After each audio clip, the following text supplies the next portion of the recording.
when you grow up around stunt people and they come home from work and you talk to them, and all my friends' dads were stunt guys, and they say, oh yeah, I flipped a car today, or I lit myself on fire today, or I jumped off a building, and I go, wow, that's cool, that's something I want to do. So I just kind of roll that way, and I was racing motocrosses since I was a kid. And you grow up around all your friends at the motocross track, and they become really close friends of yours. Well, their dads are stunt guys or stunt coordinators, and they get to know you and they see what you can do, and off you go. Oh, there's definitely an art to being a stunt coordinator, because you're basically designing the action for the film. Do it again. These days, the budget's everything. It makes it really hard because you really want to do a good great project, but it's all about the bottom line. And you were talking about the internet, and then So anyways, sorry, I digress. So Dad's over for dinner. I tell him about the internet. He says, yeah, no big deal. Anyways, I get on there, and he says, see if you can find that airplane I learned to fly in, the Fleet. And I've always heard about this Fleet my whole life. He loved the airplane. That was the one he soloed in when he was 14 years old at Union Air Terminal, which is Burbank Airport in California. And he said, see if you can find it. So I start banging around on it, and I get to the FAA website, and it says search aircraft by tail number. And I go, what's the tail number? And he goes, 610 Mike. I put in 610M, bam, there it is. It's in Greenfield, Indiana. I'm like, that's it, there it is. So we call him up. I say, hey, you still have the Fleet 610 Mike? He goes, yeah, it's out in my barn. And I said, my dad learned how to fly in that airplane. And he goes, who's your dad? I said, Ben Harper. And he goes, I know your dad. I go, you know him? He says, nope, I know of him though. And they knew a lot of the same people, and I go, he's right here. Put him on the phone. They talked for an hour and a half. Anyways, just before they hung up, my dad said, if you ever want to sell that airplane, I'd love to buy it. And I mean, my ears stood straight up, because my dad was so cheap. We used to say that the Confederate money in his wallet is no good anymore, because he never spent a dime.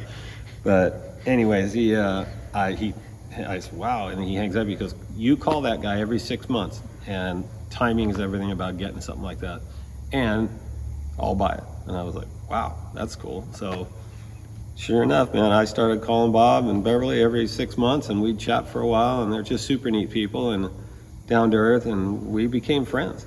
So I called them for 25 plus years, every 6 months. Wherever I was in the world, I'd call Bob and talk to Bev, how they doing? If they knew my kids, and what are the kids doing? We became friends. And I'd always ask them, well, you ready? Nope, not ready. Okay.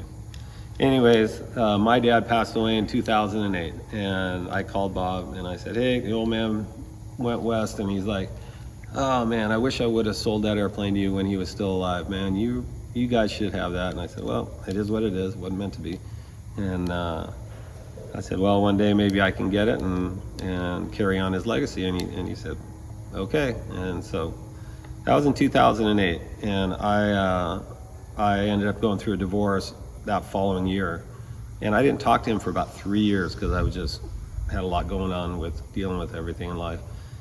And so I was working on a movie called Guardians of the Galaxy 2, and I was in Atlanta, Georgia, and I hadn't talked to him for probably 3 years, and I'm in my office. It's very quiet. I'm doing a budget, and all of a sudden I hear my dad's voice, like he's in the room with me, go, call the guy about the Fleet. And I was like, okay. So I pick up the phone, I call Bob, and I said, hey Bob, Tommy Harper. And he goes, man, I can't believe you called. He goes, 5 minutes ago, I was looking for your phone number. He's an 80-year-old soybean farmer. And he goes, I have it on a piece of paper here on my desk somewhere.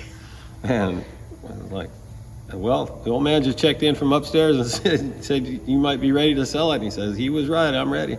I said, well, here I am. And he goes, I said, man, but you couldn't have caught me at a worse time. I just gave my daughter a bunch of money for her wedding in Maui, and I just bought a new house, and I was just tapped out. And I was trying to rebuild my life at that time. And he said, well, I got 2 other guys that really, really want it. I'm like, oh man. I said, well, can you give me a little time here just to think about it? And he said, yeah, sure. Right when I was thinking about it, and right when I decided I'm not going to do it, I made the call. I called Bob. I said, hey Bob, I just can't do it. It's not smart for me to do it right now, and it's breaking my heart, but I got to pass, and I'm so sorry. I said, if you can hold out 6 months, I can do it. He goes, well, I don't know. And I said, all right. And so we hung up, and I was devastated.